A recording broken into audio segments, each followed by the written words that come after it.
Hi, Kate here with another video. Hope everyone is doing well. If you enjoy my content, please like and subscribe. So, as I'm recording, this is November 25th, Saturday. The nightmare in Gaza is still continuing, even though there is a ceasefire. So far, 1,200 Israelis have been killed. Originally, they said 1,400. It's 1,200. 200 turned out to be Hamas militants. 1,200 people have been killed. Israelis have been killed. It seems like many of those were actually killed by friendly fire. Evidence has come out that the Apache helicopter was shooting people at the concert. They were killed. Many people were killed in the crossfire. It's very murky. We don't know how many, but official death toll is 1,200. Well, over 14,000 Palestinians in Gaza have been killed. It's massively disproportionate. Over 14,000. They stopped keeping count. It's horrific slaughter. There's been there are attacks on hospitals recently over the past few weeks. Attack on the Al-Shifa hospital in Gaza, I believe in Gaza City. Supposedly there were Hamas had tunnels. The Israelis, and is backed by the U.S. government, said they detected, their intelligence told them there were Hamas had a command and control center underneath the hospital. That turned out to be nonsense. They literally had no hard evidence, produced no hard, Israelis and the U.S. government produced no hard evidence whatsoever backing this up. Israeli propaganda was extremely clumsy. One point, the interview with a woman who claimed she was on the staff. She worked in the hospital, and she said yes, confirmed Hamas did have tunnels, did have some headquarters underneath the hospital. This woman was turned out to be an Israeli actress, and she spoke in bad Arabic. It wasn't the local dialect. Another time there was a calendar. Apparently someone pointed to Israeli journalist pointed to a calendar which supposedly showed the duty roster of Hamas militants guarding hostages. Turned out this calendar was literally days of the week in Arabic. Another point, these Israeli military guys had showed like day bags full of weapons, which were hidden in the MRI room. MRI stands for magnetic resonance imagery. And, anybody knows anything about that, metal would fly all over the place, so their propaganda was extremely clumsy. Anyway, the Israelis raided this hospital, forced the staff to walk out at gunpoint, and then shut off all electricity and water. People died. We don't know how many, dozens, maybe hundreds of people died. We know babies in incubators died. They cut off the electricity to this baby suffocated incubators.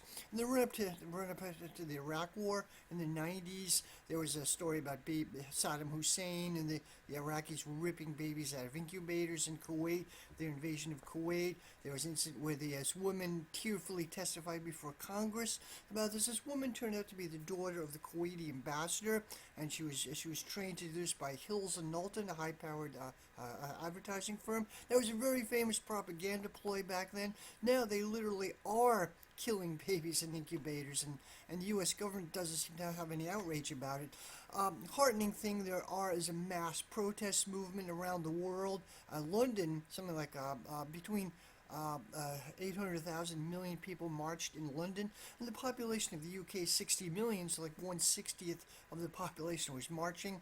Well, I believe she was the Home Minister for the UK, Suella Braverman, who's an odd character. She's an arch Zionist. She wanted to ban the Palestinian flag, or the kafaya, symbol of Palestinian solidarity. She wanted to ban that. Well, people told her, hundreds of thousands of people marched for Palestinian rights. The ruling class was taken aback. In New York, some like 300,000 people marched. Now, in D.C., Washington, D.C., 300,000 people marched. This echoes the marches against the Iraq War over a decade ago. So there is popular outrage space of a little over a month. A mass anti-war movement has emerged, which is a heartening sign, a very good sign. Okay, so there's Israel is only able to do this with massive U.S. backing. And I think a large part of what activists have to do is get information out. U.S. media is heavily pro-Zionist, massive propaganda, and people don't really, once people know, I mean, to some extent the media control has been broken, indie media, Twitter, people were able to find out what's really going on. Twitter, by the way, is now flooded with the Zionist trolls and bots, but people are now able to break through this. And the ruling class and the establishment, the powers that be, is kind of outraged that people would disagree with the mainstream narratives, but they are. Their narratives are breaking down, people are finding out. So I think an important part of what activists need to do is get information out, and that's what I'm trying to do here. So I'm riffing. There's a book by Israeli historian Ilan Pappy, 22 Myths About Israel. And I'm going to go over it. I may not hit all 22, but I'm going to try to confront some of the myths of Zionism that we hear everywhere. Years ago, I worked at a call center in the Boston area. It was fundraising for nonprofits. Sounds better than it was. It was actually a horrible place to work for. But I had a coworker who was a Zionist, a nice guy. He had autism, but he was a nice guy. He had this book by brought in this. We chatted. We sat next to each other and we chatted. He was a Zionist. I didn't want to get into a big discussion with him, so I kind of I let him continue. I disagreed with him, but I didn't want to get into a big discussion with him, so I was kind of acted kind of non-committal. Anyway, he had this book by The Case for Israel by Alan Dershowitz. This was like over 10 years ago, or longer. The Case for Israel by Alan Dershowitz. He lent it to me. He wanted me to read it. And I didn't really want to read it. I brought it home and I thumbed through it. And my acquaintance said, he demolishes Chomsky, he demolishes Finkelstein. All these people were anti-Zionists. He demolishes all these people. And I go, oh, good. And he wanted me to read this book, so I took it home and I thumbed through it. The Case for Israel by Alan Dershowitz. And later on, Alan Dershowitz is now widely regarded as, frankly, a scumbag. He was connected with Epstein, and he's friends with some of the Trump people. His reputation plummeted, but back then, and I knew back then Alan Dershowitz destroyed Norman Finkelstein's academic career, so already I didn't like the guy, but I didn't know a lot about this. So anyway, I took this book home and I thumbed through it. It was easy to read. It was simplistic style, but why am I reading? I said to myself, why am I reading this crap? I had to spend intellectual effort to read something which I knew it was crap. I held on to it for a couple days. I returned it to Mike. I said, I'm sorry, I just can't get into it. I don't agree with it. I don't agree with it. But I didn't really know enough to debate it at the time. I had another friend at this workplace who got me interested in Trotskyist politics. He was a Spartacus League sympathizer, and I don't think much of the Sparts are crazy, but just saying that my friend here was very well read, extremely well read. He knew all these historians. He knew about Ilan Pappy, very well read guy. So he was able to counter the Zionist arguments. So anyway, more recently I read this book by Ilan Pappy, 22 Myths of Israel, I believe it's called. And I'm going to go over some of the Zionist narratives. So, first of all, the Zionist movement did not come. First, I'm not Jewish, and I'm talking about an ethnic group which I'm not a part of. And anti-Semitism has been a big problem throughout history. I'm not denying that at all. Anti-Semitism is horrible, and we have to push back about this. Push back on this. Any type of racism is irrational and very, very destructive. I believe in working-class solidarity. Talking about the Zionist movement, Ilan Pappy, who's a leftist Israeli historian, he now lives in the UK. He talked about the history of the Zionist movement. It did not come out of Judaism. It actually it talks about proto-Zionism. So Judaism, the Jewish religion, as far as I understand, was most part not political. The biblical, the first 5 books of the Old Testament, the Torah, have more religious. It was taken more in a religious sense, not in a political sense, like forming a state was not really part of the Jewish tradition until relatively recently. Ilan Pappy talks about proto-Zionism, which actually came out of Protestant Christianity, especially the Church of England. Like in the 19th century, there was this movement of millenarianism, if I pronounce it right. The idea that the second coming of Jesus second coming of Jesus or second coming of Christ or whatever, when things would be fulfilled when the Jewish people returned to Palestine. And there were versions of this in the U.S. as well. And John Adams said something. Said something about this. He was like the second president. He was kind of a proto-Zionist in some ways. Well, this guy, the Earl of Shaftesbury, who started one of the main figures in religious Christian Zionism in the UK, like 1840s. And yeah, and he was really into this, that the Jewish people should go to Palestine. Had elements of anti-Semitism in it. The Jewish people should go to Palestine. It was part of God's plan. The caveat: they'd have to convert to Christianity. If they don't, they'd be killed. And this guy, pastor in our time, Pastor Hagee, he's a right-wing Christian fundamentalist guy. There was a protest for a pro-Israel solidarity rally in D.C. about 2 weeks ago, I believe, and he was one of the speakers. This Hagee guy, he actually has said that Hitler was God's way of making the Jews move to Israel. He literally, I mean, in this proto-Zionism, Christian Zionism, there's a strong trend of anti-Semitism. I mean, we like the Jews as long as they do what we want them to do, as long as they fulfill God's plan. If they don't, they'll be killed. It's sort of an irony. Anyway, this guy, Earl of Shaftesbury, in the 1840s, got Lord Palmerston interested in this. Palmerston was a famous Prime Minister of Britain, 1840s, 1850s, played a big role in the British Empire at the time. And Palmerston was not especially religious, but he got into like Christian Zionism or British Zionism that helped the British Empire. Okay, the Ottoman Empire, what's now Turkey, was weak. It was point of falling apart. There was this guy, Egyptian nationalist leader, Muhammad Ali, not the boxer, but Muhammad Ali. Egypt was nominally controlled by the Ottomans, but this guy Muhammad Ali wanted to develop it, create like a indigenous Egyptian bourgeois capitalist revolution in Egypt. And it was subverted by the French and the British. They didn't like this at all. Edward Said talked about this in Orientalism, I believe. I remember I read that years ago. But anyway, the British didn't like this very much. So Palmerston wanted to preserve the Ottoman Empire.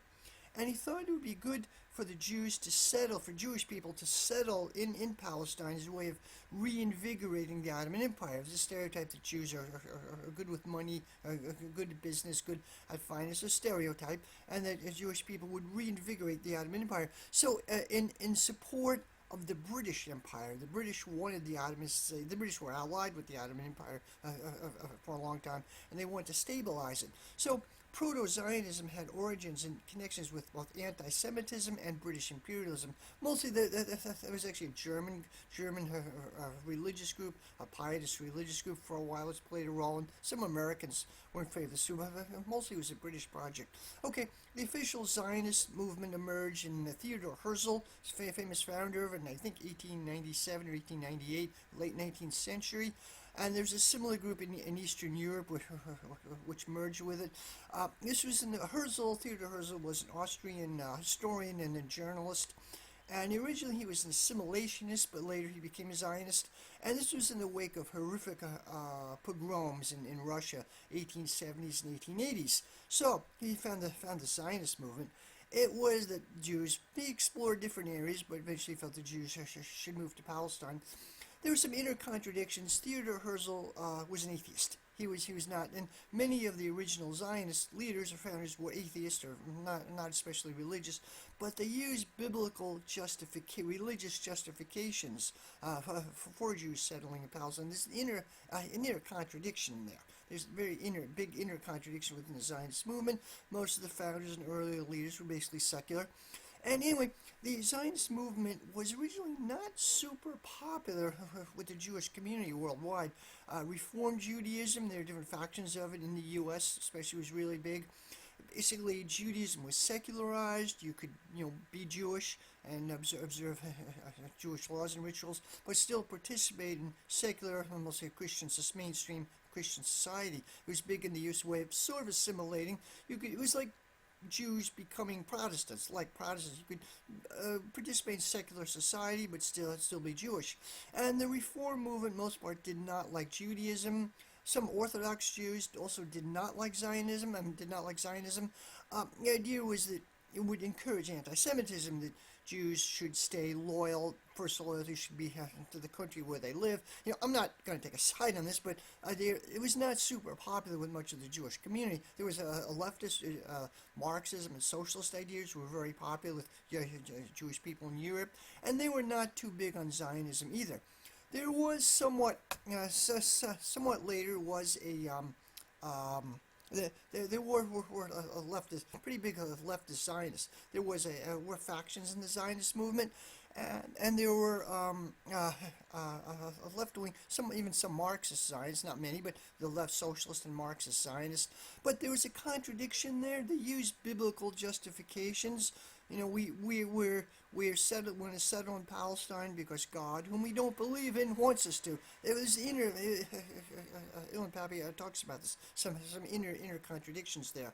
Okay, so this changed, of course, after the Second World War and the Holocaust. Then the idea of Israel did become very popular among the Jewish community, but originally it was not that popular. Okay, well, Jews began now. Oh yeah, so okay, the slogan was of the Zionist movement was a land without people for a people without land. The idea that Palestine was run by the Ottomans. It was sparsely populated. It was neglected by the Ottomans. Very few people lived there. They're just very poor tenant farmers who weren't even native to the region. Exploited tenant farmers, and any economic activity is basically due to the Jews in general. And the land is capital in Israeli history. Is capital. It's the land. Nobody lived there. It was a land without people. And it was neglected. That's not true. Ilan Pappy refers to Israeli historians did exhaustive research that the official idea is actually not true. There were late 19th, early 20th century. There's something like a million people living in Palestine.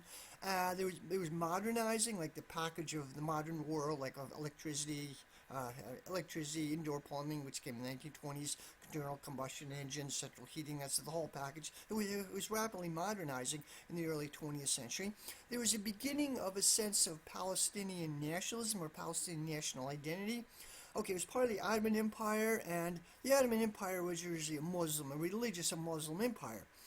But there was a secularization process. It was the people of Turkey were beginning to identify as Turkishness. There's a Pan-Turanian movement. They're Turkic people, and it was moving away from a religious identity. So Arabs who were under the control of the Ottoman Empire got pissed off, got alienated by that. It was a move towards an Arab national identity, the Arab nation, and also locally identity with the Palestinian nation. So it was the beginning of a sense of Palestinian nationhood, late 19th, early 20th century. This was kind of a process that was happening around the world as well. Beginning of a sense of that we are people, we are a nation. So the idea that nobody was living there is a myth. It is a myth, exposes. It's the official Zionist view, but simply not true. Israeli historians themselves have exhaustively researched this. Next, that we are for a people without a land. This is complicated, and I want to be careful what I say. The idea that the Jewish people are the official Zionist view is that it's like a national liberation movement. The Jewish people were the original people to live in Palestine, and they were expelled. Well, Noam Chomsky, for one, says that's absurd. Saying you partly descended from people who lived there 2,000 years ago, and so you have literally a God-given right to go there because your ancestors might have lived there between 2,000 and 3,000 years ago is absurd. Chomsky said, you can believe this if you want to, but you're in a bubble. Nobody else not going to be reckoned. So you're in a bubble. You don't have a right to a land because your ancestors might have lived there thousands of years ago. And there's Pappy refers to various historians like I'm not Jewish, but Jewish identity, as I understand, is complicated. There's a debate among the Jewish community whether it's a religious identity. I mean, there are people have a strong identity as Jewish or who are atheist or agnostic or don't have any. It's whether it's a religious identity, an ethnic identity, a cultural identity, ethno-cultural identity, or whatever it is.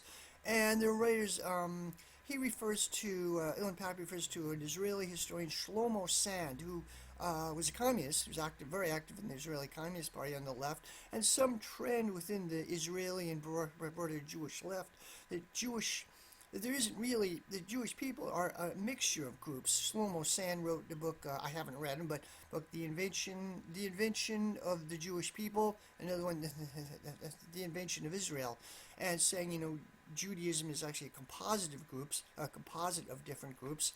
There are a variety of other people who say this as well. I can't think of his name offhand, a Belgian Trotskyist, and I forgot his name, skips Belgian Trotskyist, who was Jewish, who was killed in the Holocaust. I forget the guy's name offhand, but he had a really interesting book. It's on the Marxist Internet Archive, and explains, Jewish people have tenaciously held on to their identity. It's very admirable, often formed a pole of attraction. Jewish people were very attractive, but he describes the material basis of this. I'll talk about the Khazar theory. Theory kicking around, the Khazars were a Turkish tribe. There is a gazillion different Turkic-speaking people throughout Eurasia, Europe, and Asia. They probably came from Mongolia way back, and they spread throughout a vast area. Being Turkic is more of a culture and a language rather than a race. They're very Turkic people, are very heavily intermarried with other groups.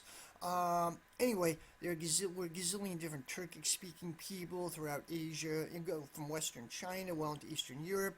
The Uyghurs, Kumans, Pechenegs, Kazakhs, Hazars, and gazillion other groups who skip my memory right now, but so the Hazars were a Turkic group which were about 200 years from the 8th to 9th century, had a trade empire. This was what's now southern Russia and Ukraine, before Russia existed, before the Kiev, earlier video I talked about Kiev and Rus, before Kiev and Rus existed, and they had a trade empire, and at one point the Khazars converted to rabbinical Judaism, or at least the ruling class did.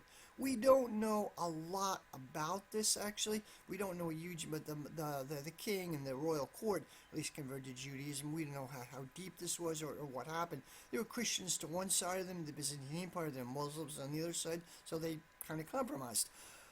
Okay, we don't know a lot about this, but a theory kicking around that Ashkenazi Jews, European Jews, are at least partly descended from the Hazars. The British writer Arthur Koestler had a book in the 13th Tribe in the 70s, I think it came out in 1976, where he had that idea. Arthur Koestler, interesting idea. He was a Hungarian communist. He was a journalist. He was reporting on the Spanish Civil War. He was captured. He was about to be shot. He had connections with the British literary world, and they pulled strings to have him to free him. And he lived in Britain. He left. He became an anti-communist, and he wrote *The God That Failed*, which is former people who had been in the Communist Party and left it. And he wrote *Darkness at Noon*, fictionalized account of Bukharin. Very interesting guy, got into parapsychology. He's a bit problematic on the left, but interesting writer. Anyway, he wrote this book about the Ashkenazi Jews were partly from the Khazars. I haven't read it, but I've heard a lot about it. We know a lot more than we know now. There's a book called book called the Hazar Dictionary. The Dictionary of the Hazars came out in the 80s by a Serbian writer, Yugoslav writer, Milorad Pavic. The Khazar Dictionary, it's fiction. It's basically a fiction. It talks about the Hazars, a fictionalized account of their world and their culture. Basically, it says we're all Hazars. The Hazars were in between people. And he says, in between one group and another group, they're in between, trying to create a life for themselves in between. And he uses a metaphor for people today, like all Hazars, in between nuclear war, climate change, or what kind of in between people. We're all Hazars. Interesting book. Anyway, it's a theory was kicking around that Ashkenazi Jews, or at least partly ascended from Hazars. There's a couple of Israeli linguist, Paul Wexler, and he collaborated with an Israeli geneticist, Aaron Eliak, and they've written about a bunch of stuff. They think that the Hazars were in the trade route, the Silk Route, the later iteration of the Silk Route, and people from the Middle East, Jews, did come there, and they were a pole of attraction. They intermarried with the Hazars, and they attracted Slavic people before Russia formed. They attracted a lot of Eastern Slavic people, and it congealed. He said that's where the Ashkenazim came from. They were pushed westward later. They think that one theory is that Yiddish, which is kind of based on Germanic words, kind of based on a medieval Bavarian dialect, as far as I understand. They say that the root of Yiddish is actually Slavic. Now, I don't know that much about this. Now, ancient DNA, this is a side here, ancient DNA is kind of fascinating. last 10, 15 years has really revolutionized our view of ancient peoples, of ancient migrations. Like the original people, the indigenous people of Europe, who lived in Europe maybe up until, say, 8,000 years ago, who lived in Europe for 17,000 years before that. They were called Western hunter-gatherers. They had dark skin, like coffee-colored skin and blue eyes. Really fascinating. And I may make a future video about this. Anyway, getting off the subject, as far as I understand, the Hazar theory has not really genetically, it's not super popular. By the way, races, ethnic groups don't have genes, but we kind of tell from compare autosomal DNA. Like there's no such thing as German genes or French genes or Jewish genes. It doesn't work that way. What they can do is compare autosomal DNA from different groups and do complicated statistical analysis. So, as far as I understand, Ashkenazi Jews, their genetic profiles mainly corresponds to Southern Italian and Middle Eastern, which would kind of negate the Hazar theory, which would come the mainstream idea that came up through the Roman Empire. Another thing I read that Ashkenazi Jews are genetically similar to Kurds, modern-day Kurdish people, which might, on the Kurds are kind of Iranian, speaking Iranian language, which might be in favor of the Hazar theory. Anyway, I'm spending way too much time on this, something I've been fascinated by. The Hazar theory is probably not true. It's not in the mainstream right now. It's probably not true. But anyway, I'm getting off the subject. The point I'm trying to make is, Jewish people obviously have some Middle Eastern ancestry, but they're the direct continuation of direct ancestors of the ancient Hebrews is a little suspect, and that they literally have a right to live in an area which they haven't been to in 3,000 years is kind of. And DNA evidence also suggests that Palestinians themselves are largely direct descendants of the ancient Hebrews. So that's kind of ironic, who later converted to Christianity and then Islam, which would kind of make sense. So there's that idea. Okay, where was I now? Okay, so anyway, in history, there was a Jewish settlement in the late 19th or early 20th century. The three what they call aliyahs, returns, migrations. First, a few, like early 20th century, Jewish people from Europe and elsewhere immigrated to Palestine, which was part of the Ottoman Empire at the time. They had a hard time of it, hard getting jobs. Many people were honestly surprised that the people there, the Palestinians, didn't hate them. They actually welcomed them. Okay, they were kind of puzzled and surprised by this. It wasn't what they expected. There was a second aliyah, what they call. They were more like disillusioned socialists and communists who came there, and they gradually migration by the early 20th century. The Jewish population was built up. They had discriminate against Palestinians. It was a Hebrew-only labor policy that they had, and there was a lot of resentment from the Palestinians. Originally, they didn't really mind Jewish people immigrating there. But they came to dominate much of the economy. Tel Aviv was built as a Jewish city in the 20s, but Palestinians were frozen out of it. They got some wealthy European backers, and they built up an economic structure, and the Palestinians were frozen out of this very early on. This carried resentment. There was the Arab Revolt from 1936 to 1939, which was brutally put down by the British. Okay, the famous Balfour Declaration after World War I, the Treaty of Sykes-Picot, the British divided up the Ottoman Empire, and they promised everything to everybody, and they chopped it up, and the modern Arab states were created out of that. And so they maintained a mandate of Palestine, and they encouraged Jewish immigration there in the 20s and 30s. There was an Arab Revolt. Now, Hillel Pappy talks about the Grand Mufti of Jerusalem, who is a religious leader. He's widely demonized in Zionism. He's a Nazi. He actually did work with the Nazis, and it's not good. He worked with the Nazis. He lived in Germany, Nazi Germany, for 2 years, and he recruited for the Nazis in the Balkans, and that is true. But Hillel Pappy points out, he did in the theory that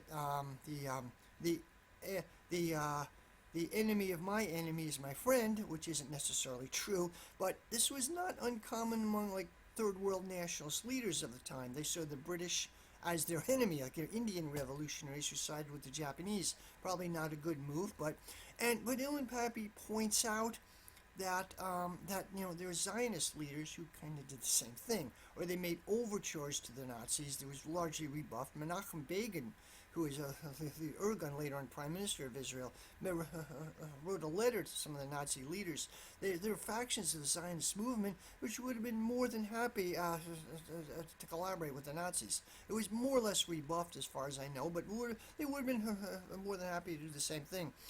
So there was anyway, he said there were two factions, like the Grand Mufti was more a working class, mostly before he worked with the Nazis, he had more working class resistance strikes and labor actions, while there's Arab revolt, there's Al-Qasim, who's Arab leader of the Al-Qasim brigades of the military wing of Hamas, got their name from that, but Al-Qasim was more a military struggle war, and he was the leader of the Arab revolt, which was brutally put down by the British. The British tore down Palestinian houses and things like did pretty much the same thing the Zionist Israelis are doing today.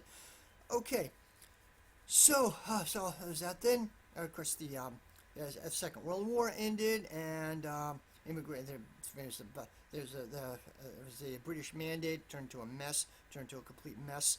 Talking about Ilian Pappy talks about 1948, the war of 1948.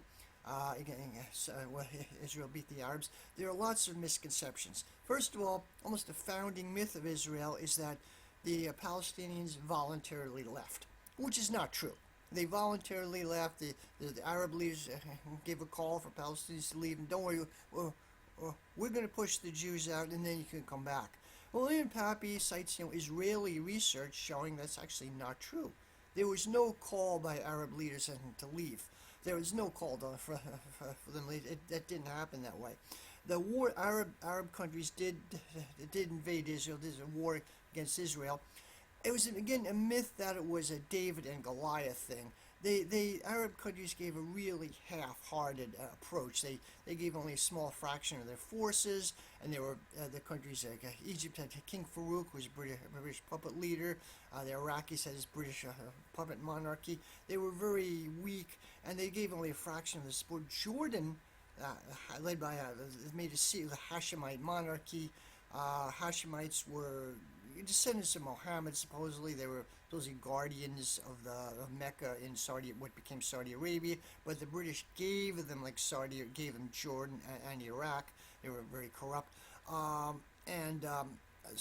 so Jordan had a secret deal with Israel that they would limit their participation in this war in return for getting the West Bank. Okay, that's something to keep in mind.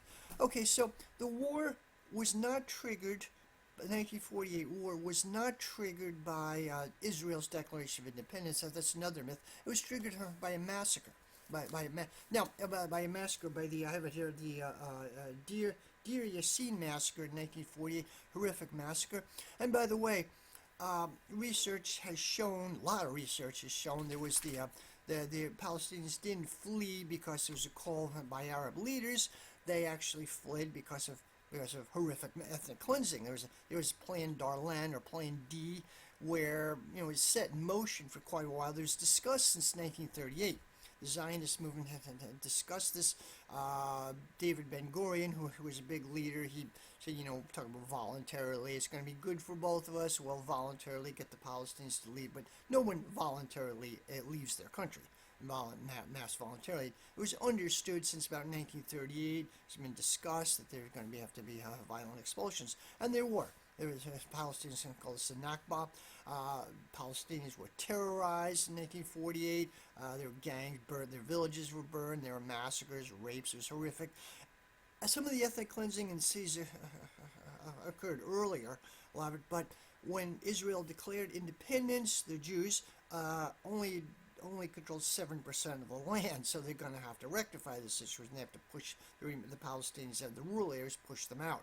So that's what happened. Palestinians called the Nakba. 750,000 people fled. 70% of the population of Gaza is descended from refugees from that time. It's horrific, and that's like the original sin of Israel. And there's so many misconceptions of what was going on. That was the original sin of Israel. It was based on the violent ethnic cleansing of the indigenous population. And the Nakba, by the way, is a continuing thing. It's not just a one-time thing in 1948. Okay, well, there's also misconception about the 1947 UN peace plan. There was a peace plan, and Zionists say, they rejected it, Palestinians rejected it. Well, Hillary Pappy said, of course they rejected it. They weren't consulted. It was dividing the country up. It was a colonialist plan, and Palestinians weren't even consulted about it. Of course they rejected it. They were never consulted about it in the first place. Okay. So there's also a later 1949 UN peace plan, which on paper sounded good. It called for a two-state solution, but people would be able to vote in the other state, and there'd be a joint cooperation on immigration and things like that. And, and Israel accepted it, knowing full well that Palestine would not. It was kind of absurd. Palestinians would not accept it. So the standard Zionist view is that we want to live in peace with the Palestinians, but they're not. They don't want. They want everything. Don't want to negotiate. They're a violent culture. We've tried to work with them time and time again, and the occupation is theoretically only temporary. We can reach a permanent peace. Lee Pappy dissects this as basically nonsense. It's total nonsense. So, as I said, in 1940, there was a secret deal with Jordan, where Jordan got the West Bank. And David Ben-Gurion was big in favor of this. He didn't really want, at that time, the West Bank or Gaza to be part of Israel because of a large Palestinian population. We're going to save this till later. So this was percolating among parts of the Israeli working class. The Israeli ruling class. Israeli public opinion was kind of divided on this, but the ruling class of Israel for a long time really regretted this. We could have gotten the whole enchilada. We could have gotten the West Bank. Really regretted the secret deal with Jordan. And then he talks about the run-up to the Six-Day War. There was almost a war in 1960. Basically, the Zionist view is it was a preemptive war. Israel started it. They quickly attack on they destroyed the Egyptian Air Force and then the Syrian and Jordanian Air Force. They took out the Air Force really fast, really rapidly. This was it was actually motivated by very, very complicated. Syria at different times, Egypt made overtures to Israel several times before that they would have been willing to work out something. Israel didn't want to have anything to do with it. And there's a time Gamal Abdel Nasser he pursued brinksmanship, and he was a bit irresponsible himself, aggressive foreign policy.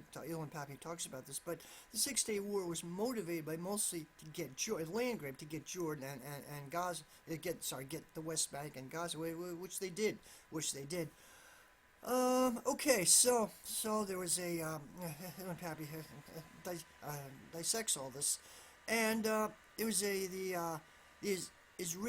were Arab Israelis, like over a million and a half, like Palestinians who stayed in Israel, and they became Israeli citizens, and technically they were under strict military control until 1966.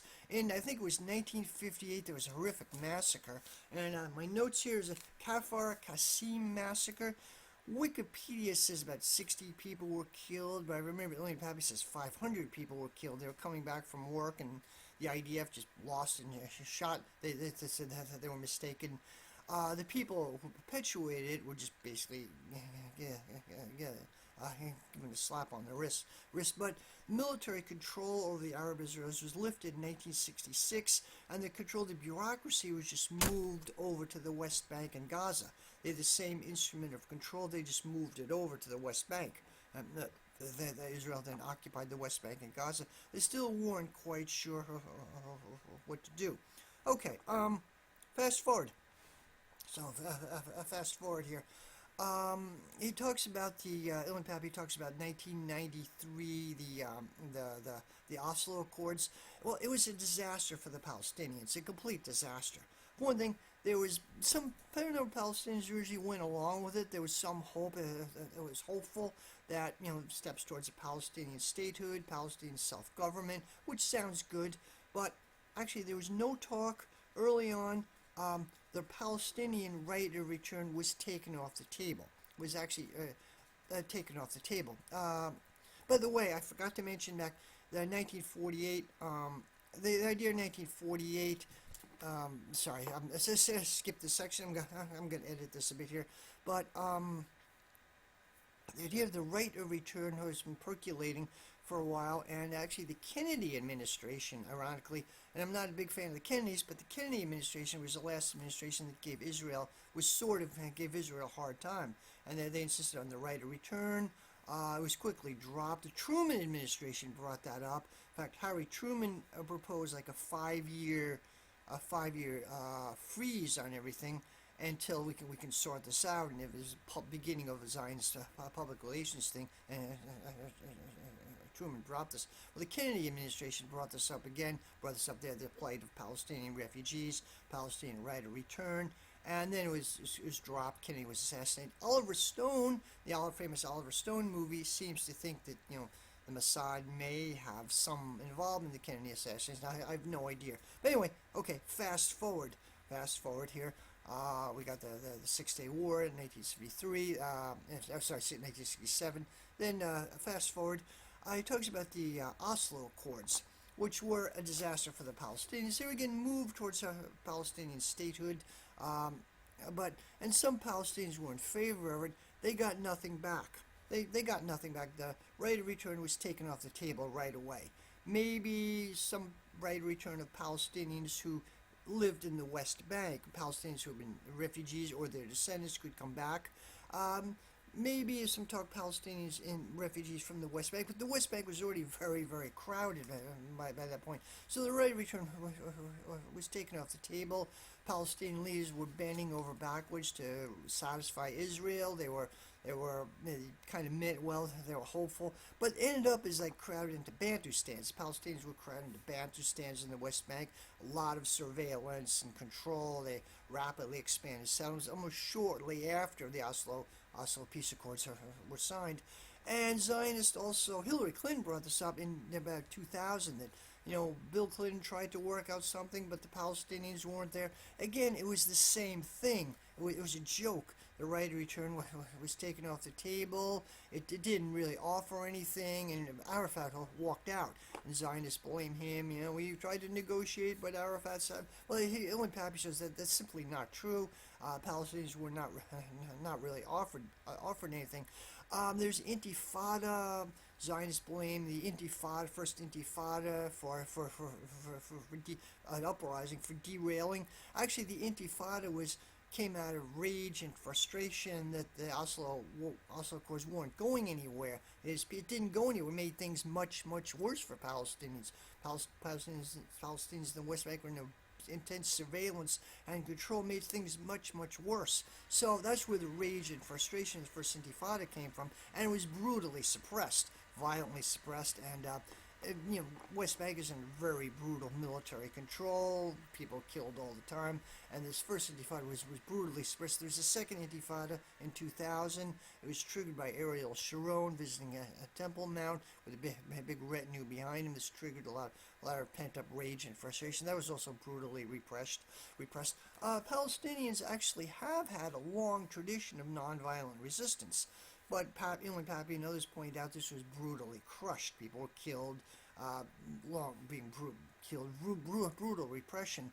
Journalists are killed. In fact, in the current thing, I think it was 50 journalists have been killed in Gaza in this current thing. So this goes on and on and on. And I recommend reading the book, 22 Myths About Israel. It's available for free on Verso, and it does not. The PDF does not have it. The PDF is available for free on Verso. It does not have a DSM, like you can share it. I may share the link. Or I'll share the link to Verso, and you can get it's free on Verso. They have some cheap PDFs for a couple of dollars. It's worth buying. They probably like it if you buy some of their stuff. But this Ellen Pappy book is free, and everyone should read it. And my dog is getting really upset here. There's just a few more things that Okay, so I think any change, any hope in the situation, Israel-Palestine conflict, will have to come from outside. The Jewish working class is not going to rebel. Many Trotskyist organizations seem fixated on this. It is a settler colonial. Israel is very much of a settler colonial state. And as far as I know, that year. Well, the Jewish work, you read the literature of many Trotskyist organizations, well, or socialist groups in general, well, the Jewish working class is just going to have to unite with the Palestinians, form workers' councils, and rise up and overthrow capitalism. It doesn't work that way. It's, as far as I know, in 75 years of Israeli history, there's never been any solidarity between the Jewish working class and the Palestinians. It simply does. There have been some amazing Jewish revolutionaries and revolutionary groups, absolutely. Moshe Pastoni, and many other people. They had to leave. They left Israel. The left in Israel collapsed. Seriously, leftist, communist, socialist groups collapsed, really. Even the Social Democrat, the Labour Party, is a tiny, small group. The left collapsed in Israel. It's extremely difficult to organize things. So it does, though, in South Africa, there was never, to my knowledge, never any solidarity between the white working class and the African struggle in South Africa. Just the motto of the slogan of the South African Communist Party in the 20s seriously was "Workers of the world unite for a white South Africa." They had to change. Leon Trotsky in the 30s, he wrote to his followers in South Africa, "You're going to have to orient towards the African masses," which implies they didn't want to do that. He said several letters in no uncertain term, "You're going to have to orient towards the African struggle." Which they didn't want to do that. There's enormous resistance. It is, I think the closest is Algeria. Closest historical parallel to Israel-Palestine conflict is Algeria. The French settlers in Algeria. Algeria had a bitter war for independence. There were atrocities on all sides. The Pieds Noirs, they were the poor elements. They had in Algeria French settlers, many of them from Alsatian backgrounds, as far as I understand, and the communist and socialist parties were pretty big in Algeria, but they didn't connect with the Arabs. They were bitterly anti-Arab. There was a left, certainly, there was working class struggle, but they didn't connect with the Arabs. Noel Ignatieff, who died a few years ago, he had a theory of a Herrenvolk state. That, class struggle, settler states, the U.S., there are different levels of settler states. The U.S. is a settler colonial state, South Africa, Australia, different levels of this. Israel, and South Africa are extreme cases of it, but we call it this Herrenvolk state, that there's class struggle, but it's played out in the context of oppressing a group below, and that's Israel is a classic case. Not that the Israeli working class is intrinsically bad, I'm not saying that, but there are powerful material dynamics negating any solidarity, just not going to happen. Change will come from the outside. Possibly the Egyptian working class can play a role. I don't think this is likely, but second Arab Spring, like second Tahrir Square movement, could possibly shut down, if it's successful, shut down the Suez Canal. I don't think it's likely in this scenario, but that could. The Arab working class could play a role. Also in the U.S., U.S. is the main backer of Israel. I think it's like $1.5 billion. U.S. gives, I think it's $1.5 billion a year. Israel for decades has been the largest backer, one of the largest foreign aid recipients in the U.S. Israel, Colombia, and I forget the other country. Israel, Colombia, and Egypt are the two both have horrible human rights records. Not coincidentally. So, struggle in the U.S., a revolution in the U.S., which I don't think is likely either in the near future, but some kind of mass struggle in the U.S., which is starting to happen, which is very gratifying. Biden is deeply unpopular in mass protests. Biden people are already trying to, they're clearly caught in a corner. The U.S. Biden is caught in a dilemma. They're trying to say, we want humanitarian conditions for the Palestinians, but also fulfill our commitments to Israel. Hamas must be crushed, but we have to treat the Palestinians humane. They are trying to triangulate their rhetoric. Also, the U.S. is scared of Iran. Biden released at least $15 billion, first $5 billion, then another $10 billion of Iranian frozen assets. Came from out of nowhere. But it's obviously like saying to Iran, like, please no steppy.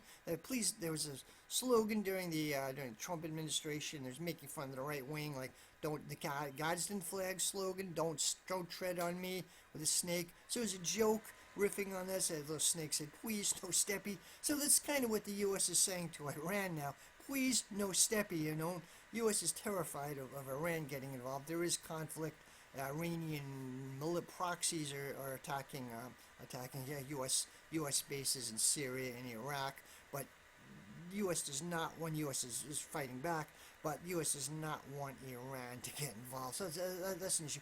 I don't know how this will end. It's a horrific situation. Right now, there is a ceasefire. There's a second day of a ceasefire. It's already been broken by the Israelis. It's already 2 people were killed trying to return home to Gaza City. I think there are other instances of it's being broken.